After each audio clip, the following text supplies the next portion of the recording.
Right. కేంద్ర మంత్రి ధర్మేంద్ర ప్రధాన్ రాజీనామా చేశారు. నీట్ పేపర్ లీక్ కు బాధ్యత వహిస్తూ రాజీనామా చేశారు ప్రధాన్. కేంద్రంతో సీజేపీ చర్చలకు ముందు కీలక పరిణామం చోటు చేసుకుంది.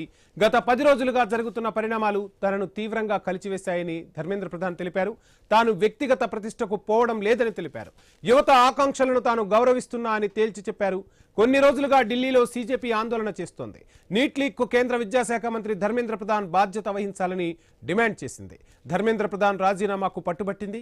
ఎట్టకేలకు సీజేపీ డిమాండ్తో రాజీనామా చేశారు ధర్మేంద్ర ప్రధాన్. రైట్. ఇక ఇదే అంశానికి సంబంధించి మనతో మాట్లాడేందుకు మిఠా పార్థసారథి గారు, అదేవిధంగా మన్నెం కోటేశ్వరరావు గారు ఉన్నారు. కోటేశ్వరరావు గారు, పార్థసారథి గారు నమస్కారం.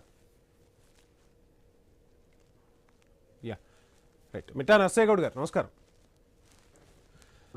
యా మన్నెం కోటేశ్వరరావు గారు, జరుగుతున్న పరిణామాలను చూసాం. ఇప్పుడు అంటే ఇప్పటికే ఆలస్యం అయిపోయింది, ఎప్పుడో ఈ పని చేస్తే ఇక్కడ వరకు పరిస్థితులు వచ్చాయి కావు అన్న వాదనలు కూడా వినిపిస్తున్నాయి. ధర్మేంద్ర ప్రధాన్ ఏమో దేశంలో అరాచక శక్తులు చొరబడకూడదు, నాకు తెలుసు విద్యార్థుల ఆకాంక్షలు ఏంటి, యువత బలం ఏంటి అనేది నాకు తెలుసు, సో నేను ఎక్కడా బాధ్యతల నుంచి తప్పుకోవట్లేదు అంటూ ఆయన కొద్దిసేపటి క్రితం స్టేట్మెంట్ ఇచ్చే ప్రయత్నం చేశారు. ఎలా చూస్తున్నారు జరుగుతున్న పరిణామాలన్నింటినీ? వంశీ గారు, గతంలో రైతాంగం ఆందోళన చేసినప్పుడు లేదా ఇతర సందర్భాల్లో కూడా ఢిల్లీలో ఈ పౌరసత్వ సమస్య మీద వీటి మీద చేసినప్పుడు ఇదే విధమైనటువంటి తప్పుడు ప్రచారాలు, విదేశీ శక్తులు ఉన్నాయి, అరాచక శక్తులు త్వరబడ్డారు, వీళ్ళంతా కూడా కుట్ర చేస్తున్నారు, ఇట్లాంటివన్నీ కూడా అంటే పాడిందే పాడరా అన్నట్టుగా చేసినటువంటి ఆరోపణలతోటి ఎవరైనా కేంద్ర ప్రభుత్వ విధానాలను విమర్శిస్తే వీళ్ళంతా అర్బన్ నక్సలైట్స్, లేకపోతే తుగిడే గ్యాంగుల్ని సమర్థించేటువంటి వాళ్ళు అంటూ ముద్రలు వేసి నోరు మూయించేందుకు, బెదిరించేందుకు చూసినటువంటిది చూసాం. రైతుల ఉద్యమం తర్వాత ఆ ఉద్యమానికి ఏడాది పట్టింది నరేంద్ర మోడీ గారికి లొంగటానికి. కానీ ఇప్పటికి వచ్చేసరికి కొన్ని వారాల్లోనే, ముఖ్యంగా గడిచినటువంటి 4-5 రోజుల్లోనే ఏ విధమైనటువంటి ఒత్తిడికి లేదా ఆందోళనకి కేంద్ర ప్రభుత్వం గురైందో ఈ సీజేపీ ఆందోళన మనకి స్పష్టం చేసింది. అందువలన భయం వదిలి వీధుల్లోకి వచ్చి ఏమి చేస్తారు, ఇంతకంటే ఏమి చేస్తారు అనేటువంటి తెగింపు యువతలో వచ్చిన తర్వాత దీనికి ఎవరైనా వెనక్కి తగ్గాల్సిందే. లేకపోతే శ్రీలంకలో, బంగ్లాదేశ్ లో, నేపాల్లో, ఇతర అనేక దేశాల్లో జరిగినటువంటి పరిణామాలు, పర్యవసానాలు పునరావృతం అవుతాయనేటువంటి భయం నరేంద్ర మోడీ నాయకత్వానికి కలిగిన కారణంగానే అర్ధరాత్రి సెల్ఫీ వీడియో ఏంటంటే, దేశం పార్లమెంట్ సమావేశం ఉంది, టీవీలు ఉన్నాయి, రేడియోలు ఉన్నాయి, మీడియా ఉంది, అవన్నీ వదిలేసి ఏ దేశ ప్రధానమైనా, ఏ దేశ అధ్యక్షుడైనా కానీ ఇట్లాంటి ఆందోళన సమయంలో ఆ విధమైనటువంటి అపహాస్యంగా జంజీకి దగ్గర కావాలనేటువంటి పేరుతోటి అటువంటి ప్రయత్నాలు ఎవరు చేయలేదు. కోటేశ్వర గారు, ఇక్కడ మీరు చెప్తున్నారు జంజీకి దగ్గర కావాలని. ఒకసారి 14 ఏళ్ల క్రితం మనం వెళితే సోషల్ మీడియా ఇంతగా లేకపోయినా సోషల్ మీడియా ద్వారానే మోడీ అంత పాపులర్ అయ్యారు. ఆ రోజు ఫేస్బుక్లో కావచ్చు, అప్పుడున్న సామాజిక మాధ్యమాల్లో మోడీ దేశానికి ఒక సరికొత్తగా అప్పటి ఉన్న యువతకు కానీ, అప్పుడున్న వివిధ వర్గాలకు కానీ కనిపించారు. అదే సోషల్ మీడియా ఈరోజు మోదీపై ఒక బ్రహ్మాస్త్రం అయిందనుకోవచ్చా? ఖచ్చితంగా అంతకంటే ఎక్కువ అయింది. ఎందుకు అంటే అప్పుడు సోషల్ మీడియాలో భారతదేశంలో ఉన్నటువంటి వాళ్ళని ప్రభావితం చేయడానికి నరేంద్ర మోడీ గారు లేదా ఆయన బృందం పెద్ద ఎత్తున ప్రయత్నించింది 2014 ఎన్నికలు. ఇప్పుడు ఈ సీజేపీ ఉద్యమం అంతర్జాతీయంగా పెద్ద చర్చనీయాంశం అయింది.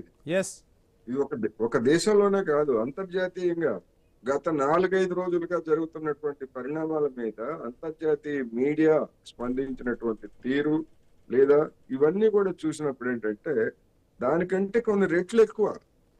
ఒక చిన్న సబ్మిషన్ కోటేశ్వర గారు, మీరు మాట్లాడుతున్న దానికి ఒక చిన్న సబ్మిషన్. అంతర్జాతీయ మీడియానే కాకుండా అక్కడ ఉన్న భారతీయులు కూడా ఇటు సిజేపీకి దేశంలో ఉన్న యువతకు సపోర్ట్ చేస్తూ ర్యాలీలు తీశారు. సో ఆ అంశం కూడా ఇటు కేంద్ర ప్రభుత్వాన్ని కదిలించిందనుకోవచ్చా? అంటే అంతర్జాతీయంగా ఈ అంశం గురించి పెద్ద ఎత్తున చర్చ సాగుతోంది. దీనిపై ఒక నిర్ణయం తీసుకోవాలనే పరిస్థితికి కేంద్రాన్ని యువత సిజేపీ నెట్టేసిందని మనం భావించచ్చంటారా? ఖచ్చితంగా ఇక్కడ తమ సోదరీమణుల్ని, తమ పిల్లల్ని ఆ విధంగా, ముఖ్యంగా ఆడపిల్లలని కూడా చూడకుండా ప్రైవేట్ పార్ట్స్ ని లక్ష్యంగా చేసుకొని అంత దుర్మార్గానికి పాల్పడతా ఉంటే స్పందించని వాళ్ళు ఎవరుంటారు? మానవ మాతృడు అన్నవాడు ప్రతి వాడు స్పందిస్తారు. మన సుప్రీంకోర్టు ప్రధాన న్యాయమూర్తి తప్ప అని చెప్పాల్సి వస్తుంది. నిజానికి అది విచారకరమైనటువంటి పరిస్థితి.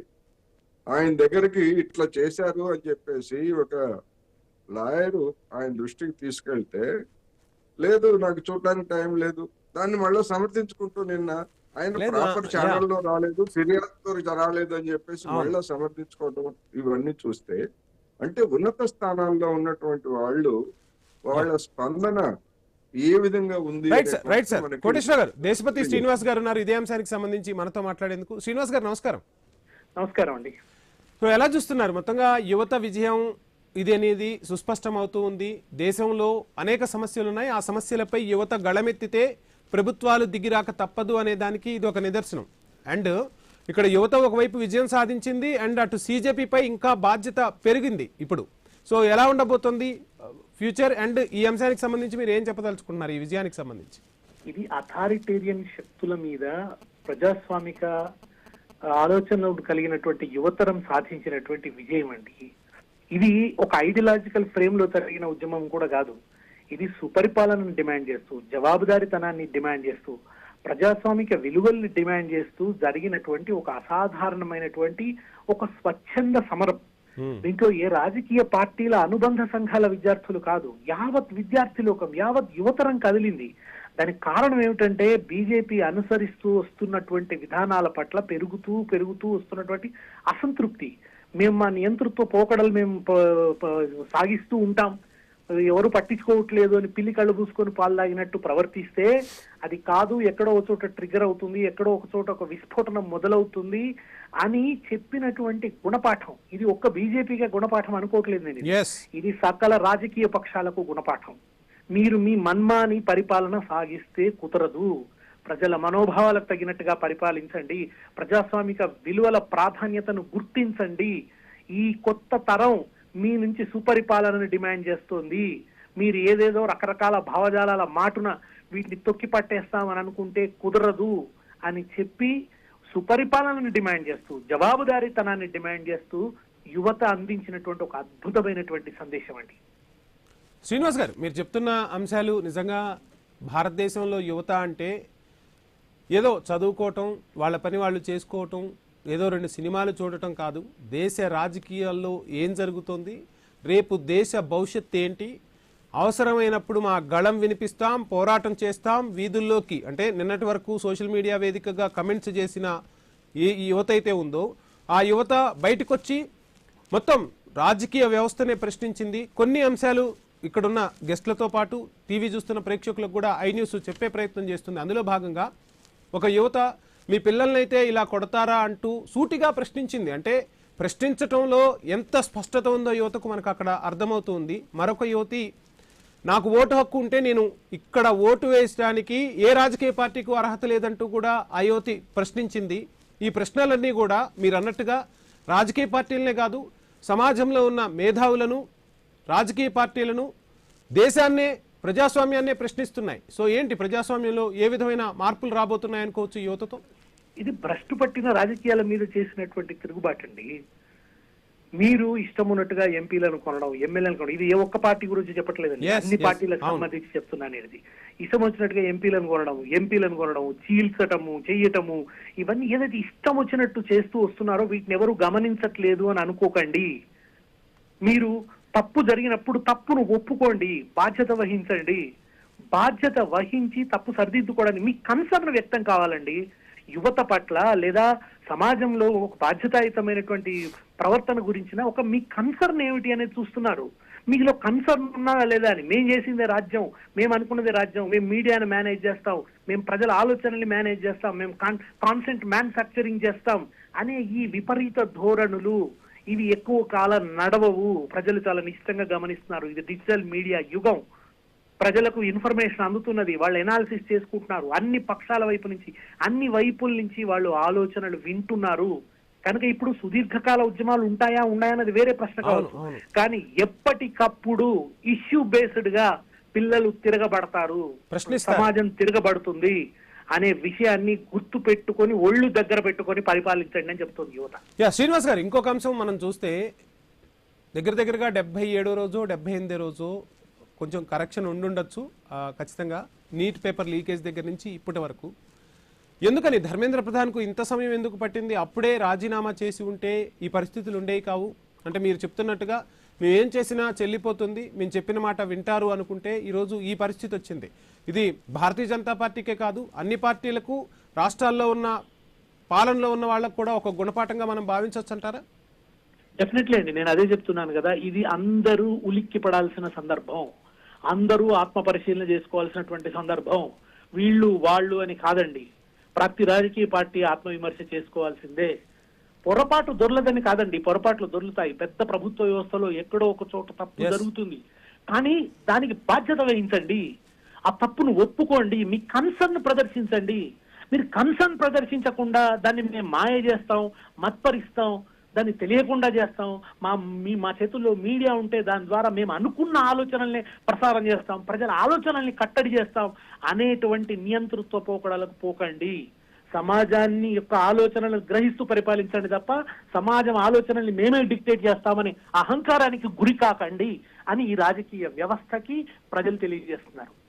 రైట్, థ్యాంక్ యూ శ్రీనివాస్ గారు.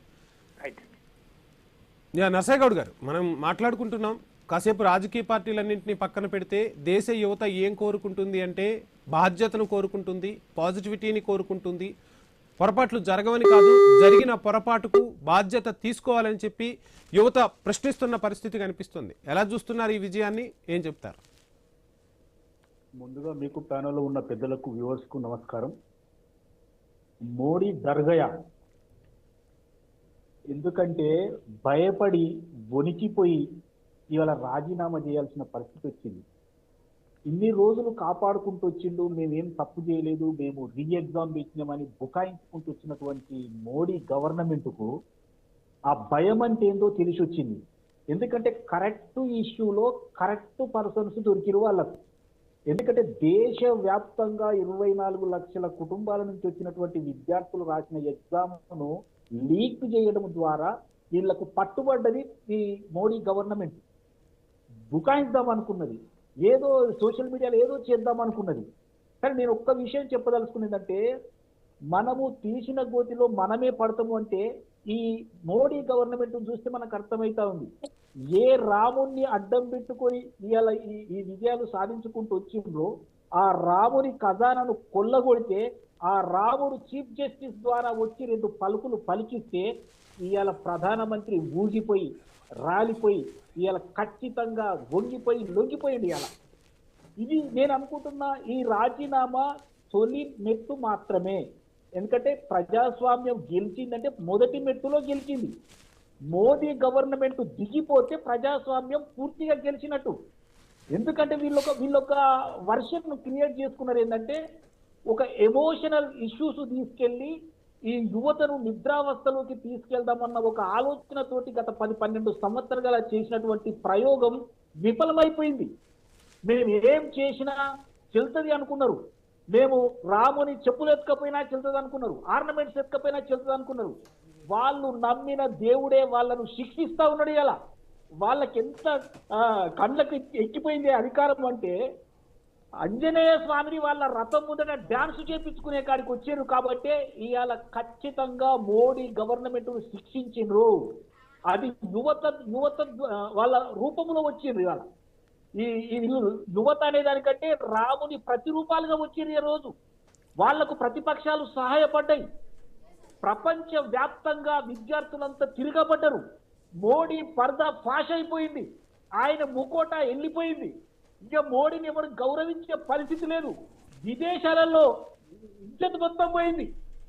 మెలోడీ చాక్లెట్ తీసుకుపోయినటువంటి మోడీ యువతకి ఏం కావాలో గుర్తించుకోలేకపోయాడు. నర్సయ్య గౌడ్ గారు మళ్ళీ వస్తాం మీ దగ్గరకు, మళ్ళీ మీకు సమయం ఇస్తాను. అంటున్నా సార్, నేను ఒక్కటంటున్నా, ఇది తొలి మెట్టు మాత్రమే. ముఖ్యంగా మోడీ దిగిపోతే తప్ప ఈ దేశం బాగుపడదు. మోడీ ఫాసిస్ట్ విధానాలు పోతే తప్ప ఈ యువత బాగుపడదు. ఈ రోజు వీళ్ళొక అలా ఏముందిలేండి, అసలు రాజకీయ పక్షాలన్నీ కూడా ప్రక్షాళన చేసుకోవాల్సిన అవసరం ఉంది. ఒక మోడీయే కాదు, ఏ రాజకీయ పార్టీ అయినా ఇప్పుడు ప్రక్షాళన చేసుకోవాల్సిన పరిస్థితులే కనిపిస్తున్నాయి దేశంలో. 10-12 సంవత్సరాలుగా యువతను నిద్రావస్థలోకి చేర్చినటువంటి పాలసీలకు చరమగీతం పాడేది ఈ రోజు. మాట్లాడదాం నర్సయ్య గౌడ్ గారు, మీకు సమయం ఇస్తా. కోటేశ్వరరావు గారు, నర్సయ్య గౌడ్ గారు మీకు సమయం ఇస్తాను, ప్లీజ్ కోఆపరేట్. కోటేశ్వరరావు గారు, అంటే ఇప్పటి వరకు రాజకీయ పార్టీలను చూసాం, రాజకీయ పార్టీల డిమాండ్లు చూసాం, రాజకీయ పార్టీలు చర్చలు అన్నప్పుడు ఏ విధంగా వ్యూహాలు ప్రతి వ్యూహాలు ఉంటాయో ఆ రాజకీయ పార్టీలోని సిద్ధాంతకర్తలు వ్యూహకర్తలు వెళ్ళి అటు కేంద్ర పెద్దలతోనూ వాళ్లతో మాట్లాడి చర్చలు జరిగే విధానాన్ని చూసాం. నిన్నటి నుంచి మనం చూస్తున్నాం, అంటే మీరు చెప్తున్నట్టుగా గత 4 రోజుల నుంచి జరుగుతున్న పరిణామాలు ఆ ఉద్యమాన్ని పక్కదారి పట్టించే ప్రయత్నాలు జరుగుతున్నా ఎక్కడా వెరవకుండా తమ ఉద్యమ స్ఫూర్తిని కంటిన్యూ చేస్తూ చర్చలకు పిలిచినప్పుడు కూడా ఏ డిమాండ్లు అయితే ఉన్నాయో ఆ డిమాండ్లను వాళ్ళ ముందు పెట్టి మెప్పించి ఒప్పించగలిగే నేర్పరితనం యువతలో కనిపించింది, ఆ నాయకత్వంలో కనిపించింది. యువ నాయకత్వం భారత్లో ఎంత దృఢంగా ఉందో కనిపించిందా? ఎలా చూడొచ్చు అంటారు ఈ పరిణామాలన్నింటినీ? ఖచ్చితంగా ఒక పరిణితి అనేటువంటిది సిజెపి నాయకత్వం లేదా దానికి మద్దతు ఇచ్చినటువంటి ఇతర విద్యార్థి యువజన సంఘాలు రాజకీయ పార్టీలు కూడా ప్రదర్శించాయి. ఎందుకంటే ఏదో రాజకీయ ప్రయోజనాల కోసం దాన్ని వినియోగించుకునేందుకు చూడటం అని కాకుండా సిజెపికే ప్రధానమైనటువంటి పాత్రను కట్టబెడుతూ అన్ని సంస్థలు కూడా దానికి మద్దతుగా నిలవడం అనేటువంటిది ఒక మంచి పరిణామం. అయితే ఇక్కడ రాబోయేటువంటి రోజుల్లో మొత్తం ఎంత సిజెపి చేయగలుగుతుంది అనేటువంటి నిర్ధారణలకి మనం రావాల్సినటువంటి అవసరం లేదు. ఇది సిజెపి ముందుకు తెచ్చినటువంటి ప్రజాస్వామికమైనటువంటి ఈ డిమాండ్ ఇంకా అనేక ఈ దేశంలో గడిచినటువంటి 13-12 సంవత్సరాలుగా పేరుకుపోయినటువంటి అనేక సమస్యలు ఉన్నాయి.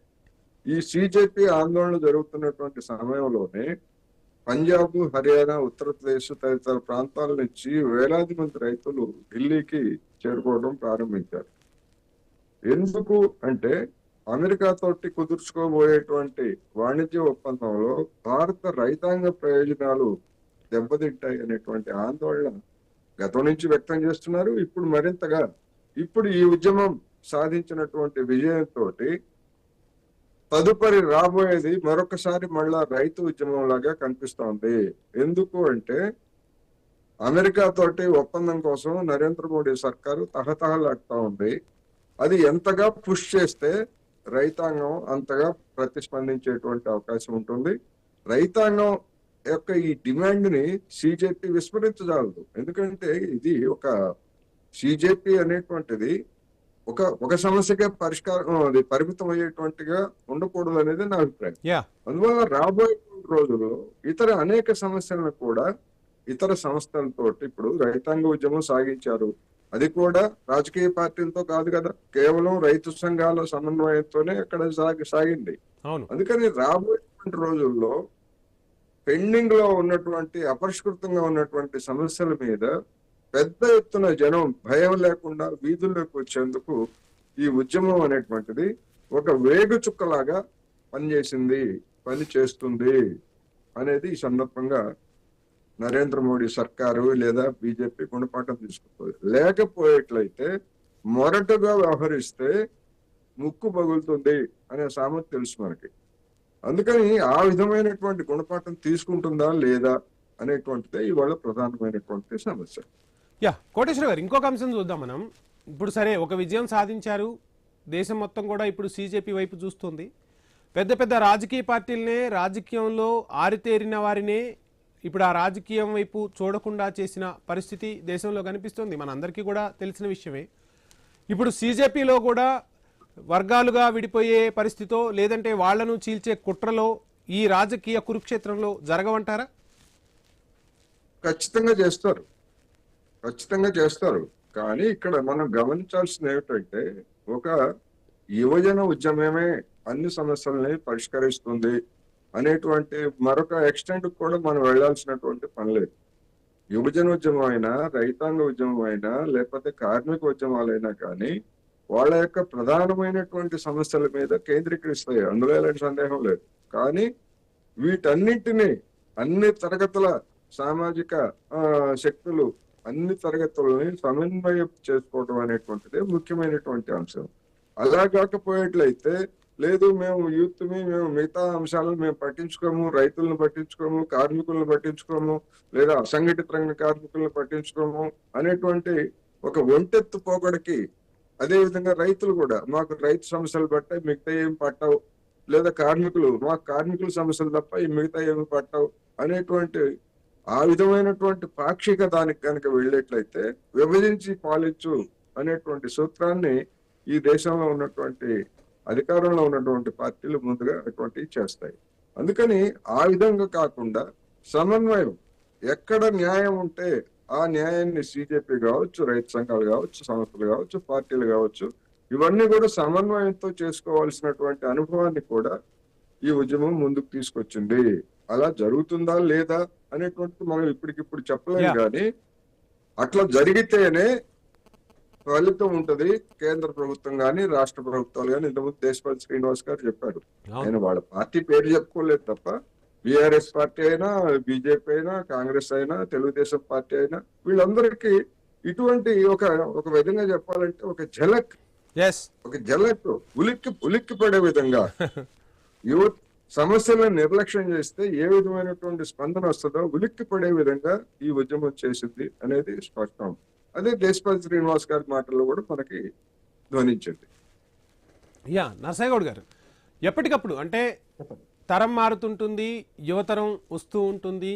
ఆ యువతరం ఆలోచనలకు తగ్గట్టుగా పాలన చేస్తే ఓకే, కానీ ఆ యువతరాన్ని ఇబ్బందులకు గురి చేసేలా, ఆ యువతరానికి ఆకాంక్షలకు అనుగుణంగా పాలన సాగించకపోతే అక్కడైనా సరే ఇక్కడైనా సరే, అంటే రాష్ట్రంలో అవ్వచ్చు, దేశంలో అవ్వచ్చు, ఏం జరుగుతుందో రాజధాని వేదికగా చూపించారు.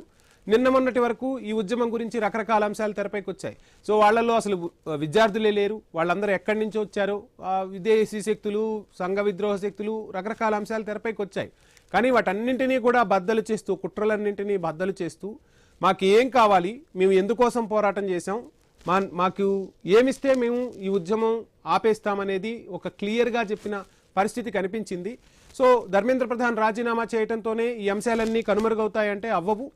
ఖచ్చితంగా పరీక్షకు సంబంధించి, నీట్ పరీక్షే కాదు, ఈ రోజు కూడా ఉత్తరాఖండ్లో ఒక యూనివర్సిటీలో 2 పేపర్లు లీక్ అయిన పరిస్థితి దేశం చవిచూస్తోంది. సో యువతకు విద్య, ఉద్యోగ, ఉపాధి అవకాశాలు కల్పించడంలో పాలక ప్రతిపక్షాలు పూర్తిగా విఫలమయ్యాయనేది యువత మనసులో ఉన్నమాట, వినిపిస్తున్నమాట. సో ఏం చేయబోతున్నారు, ఎటువంటి నిర్ణయాలు తీసుకోబోతున్నారు పాలక ప్రతిపక్షాలు? ప్రతిపక్షంగా మిమ్మల్ని అడుగుతున్నా సార్. మేము ఏమంటున్నామంటే ఈ రోజు జరిగినటువంటి పరిణామం అంటే, ఇప్పుడు వీళ్ళు రాజీనామా చేశారు కదా ప్రధాని, ఇది ఒక విషయాన్ని స్పష్టం చేస్తుంది ఏంటంటే, ఈ దేశ యువతకు సంబంధించి బుకాయిస్తే ఇది కుదరదు అనేది స్పష్టం. ఎందుకంటే ఏదో రాజకీయ పార్టీ ఇష్యూని తీసుకొని చేస్తే రాజకీయం చేస్తున్నారని ఏదో చెప్పడానికి వీలు పడుతుంది. కానీ ఇక్కడ ఏంటంటే కేవలం విద్యార్థులు, పార్టీలకు సంబంధం లేకుండా, మతాలకు, కులాలకు సంబంధం లేకుండా, దేశవ్యాప్తంగా కాకుండా ప్రపంచవ్యాప్తంగా స్పందించిన తీరుతోటి మోడీ ప్రభుత్వం భయపడింది. అందుకనే అంటే వాస్తవంగా వీళ్ళకు నిజంగా చిత్తశుద్ధి ఉంటే ఎప్పుడో ప్రతిపక్షాలు చెప్పినప్పుడు వాళ్ళు రిజైన్ చేసేది ఉండేది. రెండో కీలకమైన విషయం మీ దృష్టికి తెచ్చేది ఏంటంటే, ఇప్పటికీ కూడా మోడీ మారలేదు. వారు ఏమనుకుంటున్నారంటే, ఈ దేశం ఉన్నది, ఈ వ్యవస్థలు ఉన్నాయి, నేను దేవునితో మాట్లాడతా, నేను ఎవరు చెప్పినా వినా అనే ఉద్దేశం. ఇప్పుడు కూడా అర్ధరాత్రి వీడియో పెట్టడం ఎందుకండి? వారు స్పష్టంగా పార్లమెంటుకు పోయి ప్రకటన చేయొచ్చు కదా, అంటే తప్పించుకోవడానికా? ఏమన్నా సోషల్ మీడియాలో మీరు నేను పెట్టినట్టు వీడియో పెడతారా అని దేశ ప్రధాని? అది కూడా పార్లమెంటు సెషన్లో ఉన్నప్పుడు ఎందుకు చేస్తున్నారు ఈ పని? అంటే వ్యవస్థలు అంటే మీకు విలువ లేదా? మనుషులంటే మీకు విలువ లేదా? ఇంకో కీలకమైన విషయం ఏంటంటే ఈ విజయం, ఈ పోరాటం అన్ని ఇష్యూల మీద నర్సయ్యగౌడ్ గారు మళ్ళీ సమయం ఇస్తాను. ప్రియాంక గాంధీ మాట్లాడుతున్నారు, లైవ్ చూద్దాం. So I think that I want to compliment him as well, because he has raised this issue and he has got the rest of us in the party, the NSUI, the Youth Congress, to not only support the students but to create a movement all across the country for the rights of students, for the reform of our education system. So now I think this is the beginning, but I am really, really happy. I got a little bit emotional when I heard this news, because many times in these last 10 or 12 years I have thought to myself, when are our young people going to wake up? Look what is being done to our country. RSS is filling the entire educational system. Every post, every vice chancellor, the ideology of our forefathers has been broken down. Force is being used against young people, against anybody who raises their voice and protest. So today I'm a very happy person, because the youth of our country has spoken and nobody can ever dare to silence their voice.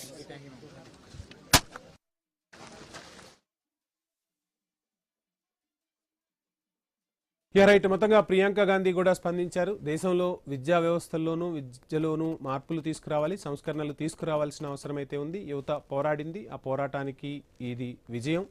యువత వైపే మేము నిలబడతామంటూ కూడా ప్రియాంక చెప్పారు. Right. Koteswararao గారు, చూస్తున్నాం అంటే రాజకీయ పార్టీలన్నింటినీ మీరు అన్నట్టుగా ఒక జలకు ఉలిక్కిపడేలా చేసింది. ఇప్పుడు రాజకీయ పార్టీలన్నీ కూడా ఖచ్చితంగా ఆలోచనలో పడతాయి. దేశంలో చాలాసార్లు కూడా యువత రాజకీయాల్లోకి రావాలని చెప్పే రాజకీయ పార్టీలే కానీ ఆ యువతకు అంత ప్రాధాన్యం ఇచ్చి రాజకీయాల్లోకి తీసుకొచ్చిన రాజకీయ పార్టీలు రావు, చూడము అనుకున్నాం. ఎందుకంటే వాళ్ళ వారసత్వాలనే పెంచి పోషిస్తున్న పరిస్థితి కనిపిస్తున్న ఈ ప్రజాస్వామ్య దేశంలో సీజేపీ రాకతో ఎటువంటి మార్పులు చేర్పులు మనం చూడొచ్చు అంటారు? కొత్త రాజకీయ ముఖ చిత్రాన్ని దేశం చూడబోతుందా?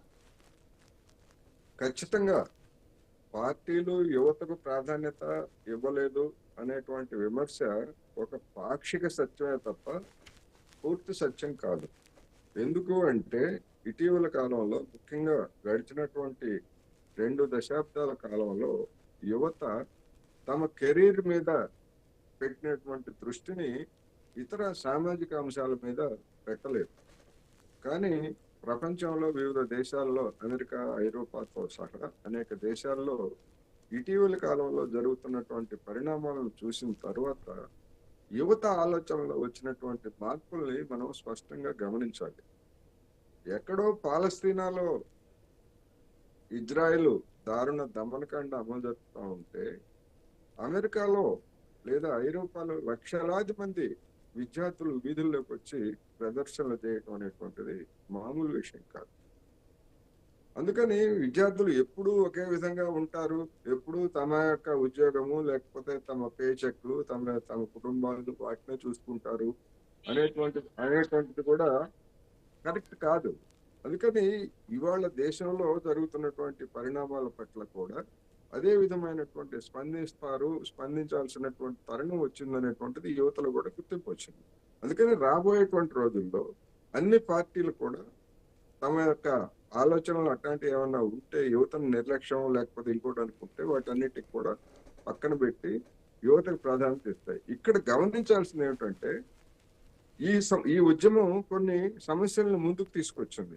ఉదాహరణకు విద్యార్థి ఈ ఆందోళనలో పాల్గొన్నటువంటి వాళ్ళ మీద మేము NSA చట్టాన్ని ప్రయోగిస్తామని చెప్పారు, నేషనల్ సెక్యూరిటీ యాక్ట్. మరి ఈ NSA దాని మీద కాంగ్రెస్ కావచ్చు, లేదా ఇతర ప్రాంతీయ పార్టీలు కావచ్చు, లేకపోతే వామపక్షాలు కావచ్చు, అవి ఏ విధమైనటువంటి వైఖరి తీసుకున్నాయి గతంలో, లేకపోతే ఇప్పుడు దాన్ని ఖండించవచ్చు, కాంగ్రెస్ ఖండించవచ్చు. కానీ NSA యాక్ట్ తీసుకొచ్చింది ఎవరు? అంతకుముందు MISA, maintenance of internal security act తీసుకొచ్చింది ఎవరు? ఆ మీసా స్థానంలో వచ్చింది NSA, పేరు మారిందంతే. మరి అటువంటి చట్టాలను తీసుకురావడంలో అప్పుడు కాంగ్రెస్ ఈ చట్టాలను తీసుకొస్తే అప్పుడు వ్యతిరేకించినటువంటి బీజేపీ వాటినే ఆయుధాలుగా చేసుకొని ఉద్యమాలను అణిచివేయడానికి ప్రయత్నించింది. అదేవిధంగా టాడా, ఉప చట్టాలు, ఇవి కూడా అత్యంత దుర్మార్గమైనటువంటి చట్టాలు. మరి అవి గతంలో కాంగ్రెస్ వాటిని చేస్తే వాటిని బీజేపీ వాడుకొని అణిచివేయడానికి పూనుకుంది. అందుకని రాబోయేటువంటి రోజుల్లో ఇలాంటి సమస్యల పట్ల కూడా పార్టీలు, రాజకీయ పార్టీలు తమ వైఖరిని స్పష్టం చేయాల్సినటువంటి, పునరాలోచించుకోవాల్సినటువంటి అవసరం వస్తుంది. అందుకని విద్యార్థులు ఇటువంటి వాటన్నిటిని కూడా గమనిస్తారు, యువత కూడా గమనిస్తుంది కనుక అన్ని పార్టీలకి ఇలాంటి ప్రజా వ్యతిరేకమైనటువంటి చర్యలని గతంలో పాలకులుగా ఉన్నటువంటి వాళ్ళు ఇప్పుడు ప్రతిపక్షంలో ఉన్నా, లేదా గతంలో ప్రతిపక్షంలో ఉండి ఇప్పుడు అధికార పక్షంలో ఉన్నా, అటువంటి వాళ్ళందరూ తమ వైఖరులు ఏమిటి అనేటువంటిది మరొక్కసారి ఆలోచించుకోకపోయేట్లయితే ఎవరి మీదనైనా కానీ ఎవరిని కూడా ఈ యువత కానీ లేదా ప్రజానీకం కానీ సహించేటువంటి పరిస్థితి అయితే ఉండదు. అందుకని రాబోయేటువంటి రోజుల్లో ప్రతిపక్షాలుగా ఉన్నటువంటివి కానీ లేదా అధికార పక్షం కానీ వివిధ సమస్యల పట్ల ఎటువంటి వైఖరిని తీసుకుంటాయి అనేటువంటి దాన్ని యూత్ కీన్ గా, అంటే అత్యంత సునిశ్చితంగా పరిశీలించేటువంటి అవకాశం వచ్చింది. ఇది దేశానికి శుభసూచకం.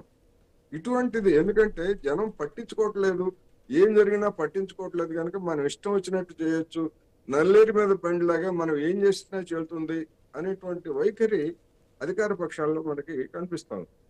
అది కుదరదు అనేటువంటిదే ఈ ఉద్యమం ఇచ్చినటువంటి ఒక ప్రధానమైనటువంటి సందేశం. నరసయ్య గౌడ్ గారు, అంటే ఖచ్చితంగా ఈ ఉద్యమం ఇంతటితో ఆగదు. విద్యా వ్యవస్థను ప్రక్షాళన చేసే వరకు ఈ ఉద్యమాన్ని కొనసాగిస్తాం. ఇప్పుడు కొన్ని డిమాండ్లు నెరవేరాయి, కానీ దేశంలో విద్యా వ్యవస్థను పూర్తిగా ప్రక్షాళన చేయాల్సిన అవసరం ఉంది. ఆ వైపుగా ఇక అడుగులు పడుతున్నాయంటూ అభిజిత్ దీప్కే కొద్దిసేపటి క్రితమే చెప్పారు. అసలు విద్యా వ్యవస్థలో సంస్కరణలు తీసుకురావాల్సిన అవసరం ఎప్పటి నుంచో ఉన్నా ఇప్పటి వరకు ప్రభుత్వాలు ఎందుకు నీళ్లు నములుతున్నట్టు, ఇప్పటి వరకు ప్రభుత్వాలకు కానీ ప్రతిపక్షాలకు కానీ దేశ విద్యా వ్యవస్థను మార్చాలి అన్న అంశాలు తెరపైకి రాట్లా. ఏ అంశాలు తెరపైకి వస్తున్నాయంటే వాళ్ళ జీవిత చరిత్రలను, వీళ్ళ జీవిత చరిత్రలను పాఠ్యాంశాల్లో చేర్చాలన్న పరిస్థితే కానీ విద్యార్థుల జీవితాలు బాగుండేలా పాఠ్యాంశాల్లో మార్పులు చేర్పులు తీసుకొద్దామన్న అంశాలు ఎందుకు చర్చకు రాకుండా పోతున్నాయి? ఇప్పటికైనా పూర్తి ప్రక్షాళన జరుగుతుందా? నేనేమంటున్నా, మోడీ ఉండగా విద్యా వ్యవస్థ పూర్తి ప్రక్షాళన జరిగి విద్యార్థులకు అనుకూలంగా వస్తుందని నేనైతే అనుకోవడం లేదు. కారణం ఏంటంటే వీళ్ళ మనసు నిండా, వీళ్ళ బుర్ర నిండా సనాతన ధర్మము, తర్వాత దీన్ని ఏమంటారంటే ఫ్యూడలిస్ట్ దేశాలు మాత్రమే ఉంటాయి. అంటే వాళ్ళకి అనుకూలంగా ఉండాలి, విద్యార్థులు అంటే తరక్కి ఉండొద్దు, వాళ్ళకి ప్రోగ్రెస్ ఉండొద్దు, వాళ్ళు మీకు చెప్పినట్టు చేయాలి, చిన్న చిన్న ఉద్యోగాలు చేసుకోవాలనే ఒక ఆలోచన ఫ్రేమ్లో వాళ్ళు ఉంటారు. కాబట్టి మోడీ బీజేపీ గవర్నమెంట్ ఉన్నంత కాలము ఈ సాధారణ ప్రజలు మంచిగా చదువుకొని అభివృద్ధిలోకి వస్తారని నేనైతే అనుకోవడం లేదు. ఎందుకంటే వాళ్ళ ఆలోచన అట్లాంటిది. రెండో కీలకమైన విషయం ఏంటంటే ఈ విజయము ఇలాంటి పోరాటాలకు నాంది పలుకుతుంది. రేపొద్దుగల ఈ ఫార్మర్స్ ఇష్యూ ఉంది, ఆ తర్వాత ట్రేడ్ అగ్రిమెంట్ చేసుకునే విషయంలో కూడా ఇది మన ఫార్మర్స్ ను ముంచే అవకాశం ఉంది. కాబట్టి ఈ విషయంలో కూడా ఖచ్చితంగా ఇలాంటి మిలిటెంట్ పోరాటాలు వస్తాయని మాత్రం నేను అనుకుంటాను. అంటే ఇది ఒక శుభ సూచకం. ఏంటంటే మోడీ గవర్నమెంట్ కు రోజులు దగ్గర పడ్డాయి, ఇది దిగిపోయే వరకు కూడా ఖచ్చితంగా ఇలాంటి పోరాటాలు అవసరం. ఈ మోడీ గవర్నమెంట్ మెడలు ఉంచవలసిన అవసరం ఉంది. ఎందుకంటే ఇది ఏ ఒక్కరి కొరకు కాదు. ఇవాళ పోరాటము ఏ ఒక్కరు క్రెడిట్ తీసుకోవడానికి లేదు. విద్యార్థులు స్టార్ట్ చేసిర్రు, పొలిటికల్ పార్టీ ప్రపంచంగా వీళ్లకు మద్దతు వచ్చింది. కాబట్టి తప్పనిసరి పరిస్థితులలో భారతీయ జనతా పార్టీ నుంచి ఆయన రాజీనామా చేయడం జరిగింది. ఈయన రాజీనామా Bharatiya Janata party government, Modi government ఇంటికి పోవడానికి తొలి పలుకు, తొలి మెట్టుగా మనం చూడాలి. వారికి కూడా అర్థమైపోయింది ఏంటంటే వారు తీసుకుంటూ వస్తున్నటువంటి ఎమోషనల్ ఇష్యూస్, అంటే అందరినీ కళ్ళు మూసే ఇష్యూస్, డైవర్షన్ పాలిటిక్స్, వాళ్ళు 3 విషయాలు చెప్తారండి. ఏదన్నా జరిగితే ప్రతిపక్షాలు మాట్లాడినా, సిపిఎస్సి మాట్లాడినా, ఇంకెవరన్నా మేధావులు మాట్లాడినా, కోటేశ్వరరావు వంటి వాళ్ళు మాట్లాడితే ఈయన వెనుకాల శక్తులు ఉన్నాయి, ఈయన వెనుకాల పాకిస్తాన్ ఉంది, వీళ్ళు అర్బన్ నక్సలైట్, ఈ 3 పదాలను ఉపయోగించి ఇప్పుడు ఇది నైచెలేగా, ఇక ఇది నడవదు. వాస్తవాలు వాళ్ళు చూడాల్సిందే, వాస్తవాలకు అనుకూలంగా వాళ్ళు నిర్ణయాలు తీసుకోవాల్సిందే. కాబట్టి భారతీయ జనతా పార్టీ గవర్నమెంట్ ఇంటికి పోయే పరిస్థితులు కనిపిస్తున్నాయి. ఈ రోజు ప్రతి ఒక్క సెక్టార్ కూడా ఏ సెక్టార్ లో వాళ్ళ ఆశయాలు ఆకాంక్షలు Yeah, ఉన్నాయి right. వాళ్ళందరూ కూడా ఇదే తరహా పోరాటం అవకాశం స్పష్టంగా కనిపిస్తుంది. కాబట్టి మోడీ గారు ఇప్పటికైనా ఒక అంటే తాత్కాలికంగా ఒక తెలివైన స్టెప్ తీసుకున్న రాజీనామా సమర్పించి, రైట్ సార్. అంతేగాని మీరు బచాయించినట్టు కాదు మిస్టర్ మోడీ గారు, మీరు సిద్ధపడి తయారు చేసుకోండి. యా, కోటేశ్వరరావు గారు, ఇప్పటి వరకు రాజకీయ పార్టీలు దేశంలో ఏ విధంగా పురుడు పోసుకున్నాయి, ఏ విధంగా రాజకీయ పార్టీలు తమ ప్రస్థానాన్ని ప్రారంభించాయో యావత్ దేశం చూసింది. ఒక్క సోషల్ మీడియా పేజ్ ద్వారా పుట్టిన పార్టీ కాక్రోచ్ జనతా పార్టీ ఏ విధంగా మొత్తం యువతను ఐకన్ చేసింది. ఒక రకంగా చెప్పాలంటే ఇప్పుడు రాజకీయ పార్టీలకు జన సమీకరణ అనేది పెద్ద సవాలుగా మారుతున్న సమయంలో ఏదైతే అంశాన్ని తీసుకున్నారో ఆ అంశంపై జన సమీకరణ అనేది కేవలం ట్వీట్ల ద్వారా ఖర్చేమీ లేకుండా యువత ఏ విధంగా స్పందిస్తుంది అంటే అందులో వాస్తవం ఉంటే దేశ యువత ఎక్కడి నుంచైనా తరలి వస్తారు, ఉద్యమంలో పాలు పంచుకుంటారనే దానికి ఈ 4 రోజుల నుంచి జరుగుతున్న సంఘటనలు మనం ఒక నిదర్శనంగా చూస్తున్నాం. ఎలా చూడొచ్చు అంటారు ఈ కొత్త కాక్రోచ్ జనతా పార్టీ ప్రస్థానాన్ని? ఈ కాక్రోచ్ జనతా పార్టీ అనేటువంటిది ప్రస్తుతం ఒక సామాజిక మాధ్యమ ఉద్యమ సంస్థగానే ఉన్నది. ఇది తర్వాత ఏ విధంగా వ్యవస్థీకృతం అవుతుంది, లేకపోతే ఇది ఇట్లాగే కొనసాగుతుందా అనేటువంటిది దాన్ని మనం చూడాలి. కానీ యువతలో వచ్చినటువంటి మార్పు, యువతలో వచ్చినటువంటి ఆలోచనలో వచ్చినటువంటి మార్పు మనం తమిళనాడు ఎన్నికల్లో చూసాం. అక్కడ తమిళనాడులో డబ్బులు పంచడంలో, లేకపోతే ఓటర్లకు మందు తాగించడంలో, లేకపోతే ఇతరత్ర కానుకలు ప్రలోభాలు పెట్టడంలో తమిళనాడు నుంచే దేశం మొత్తానికి పాకింది ఆ సంస్కృతి. అటువంటి సంస్కృతికి భిన్నంగా ఆ విధమైనటువంటి వాటికి దూరంగా ఉన్నటువంటి టీవీకే పార్టీని యువత ఏ విధంగా హక్కును చేర్చుకుందో మనం చూసాం. కోటేశ్వర గారు మళ్ళీ సమయం ఇస్తాను. ప్రియాంక గాంధీ మాట్లాడుతున్నారు, లైవ్ చూద్దాం.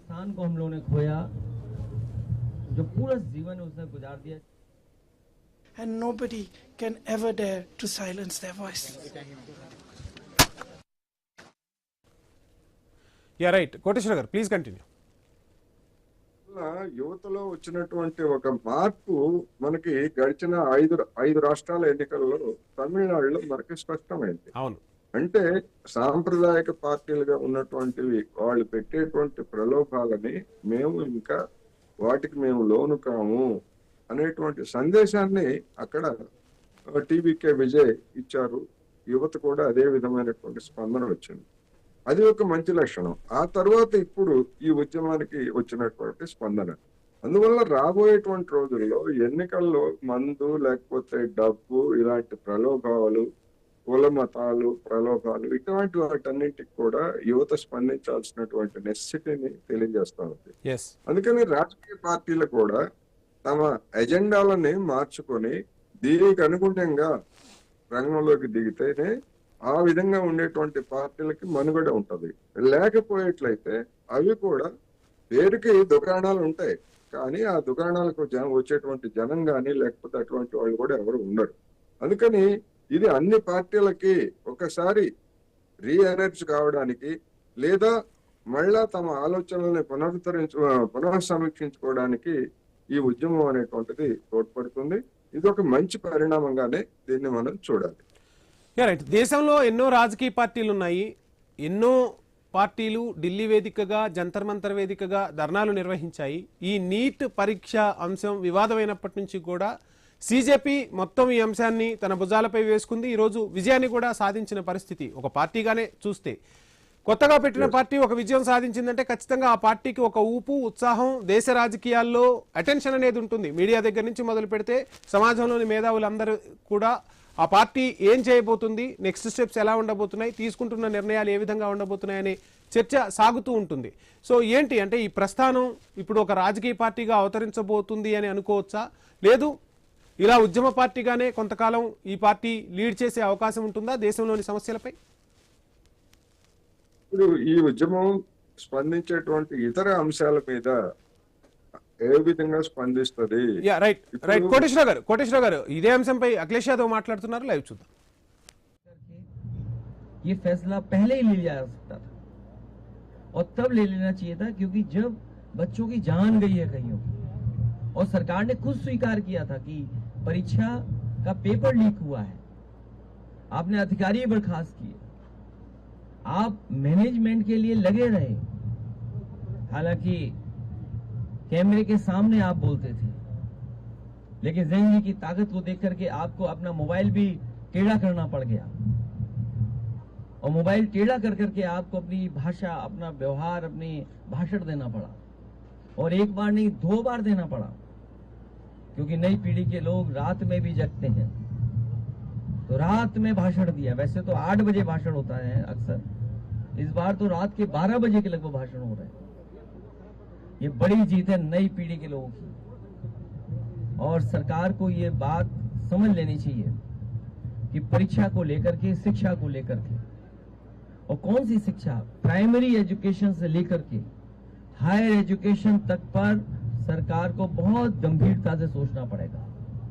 परीक्षाओं के पेपर लीक ना हो, इसके लिए ठोस कदम उठाने पड़ेंगे। कानून बनना तो अपनी जगह है, सजा मिलना कोर्ट से मिलेगी, लेकिन किसी भी परीक्षा का पेपर लीक ना हो, ये सबक इस आंदोलन से सीखना चाहिए। और एक बात जो हम सब ने देखा, सीखा, समझा, भारतीय जनता पार्टी जो नकारात्मक राजनीति करती थी, नकारात्मक राजनीति के लिए